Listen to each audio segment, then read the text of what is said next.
С 2005 года у нас в стране, мы ежегодно этот день отмечаем, и в этот день мы говорим о артериальной гипертонии, говорим о том, чтобы наше население оно знало уровень своего артериального давления. Почему мы это делаем?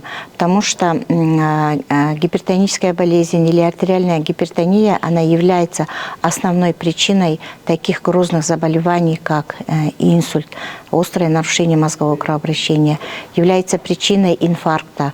То есть люди у нас, к сожалению, в молодом возрасте становятся инвалидами или, к сожалению, погибают из-за того, что они просто не знали свой уровень артериального давления, не обращались к медицинским работникам и не принимали соответствующее лечение.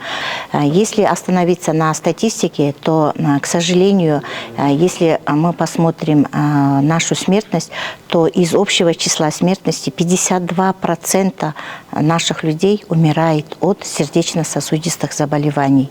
И, к сожалению, 30% среди инвалидов – это люди, перенесшие инсульт, или люди, перенесшие острый инфаркт миокарда. То есть они уже стали лицами с ограниченными возможностями здоровья. Поэтому, пользуясь случаем, я бы хотела призвать наше население прийти к своему семейному врачу, к семейной медсестре, пройти ряд обследований и узнать свой уровень артериального давления.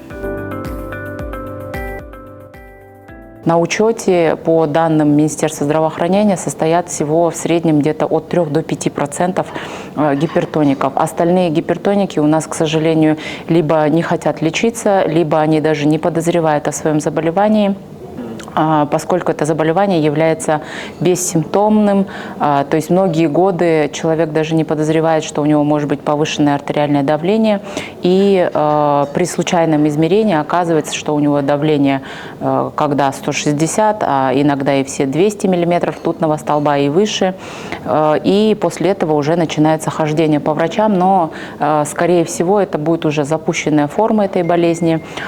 Если болезнь поймать на ранних сроках, то можно предотвратить поражение органов мишени. То есть эта болезнь опасна тем, что она поражает наши внутренние органы и системы. Это головной мозг, это наши глаза, наше зрение, это наше сердце, это наши почки и наши сосуды.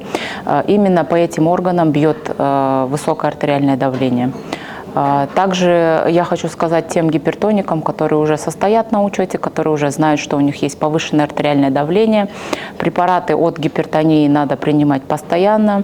Мы говорим неопределенно долго, либо пожизненно, поскольку это заболевание хроническое, и оно будет сопровождать человека на протяжении всей его жизни. Еще раз в день борьбы с гипертонией я хотела бы напомнить об этих факторах.